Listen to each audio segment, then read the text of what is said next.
ساتوں آسمان اور زمین اور جو لوگ ان میں ہیں سب اسی کی تسبیح کرتے ہیں، اور مخلوقات میں سے کوئی چیز نہیں مگر اس کی تعریف کے ساتھ تسبیح کرتی ہے، لیکن تم ان کی تسبیح کو نہیں سمجھتے۔ بے شک وہ بردبار ہے، غفار ہے۔ اور اے نبی، جب تم قرآن پڑھا کرتے ہو تو ہم تم میں اور ان لوگوں میں جو آخرت پر ایمان نہیں رکھتے چھپا ہوا پردہ یعنی حجاب ڈال دیتے ہیں، اور ان کے دلوں پر بھی پردے ڈال دیتے ہیں کہ اسے سمجھ نہ سکیں، اور ان کے کانوں میں ثقل پیدا کر دیتے ہیں۔ اور جب تم قرآن میں اپنے پروردگار یکتا کا ذکر کرتے ہو تو وہ لوگ بدک جاتے ہیں اور پیٹ پھیر کر چل دیتے ہیں۔ یہ لوگ جب تمہاری طرف کان لگاتے ہیں تو جس نیت سے یہ سنتے ہیں ہم اسے خوب جانتے ہیں،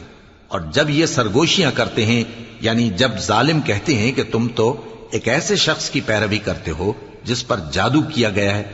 دیکھو انہوں نے کس کس طرح کی تمہارے بارے میں بات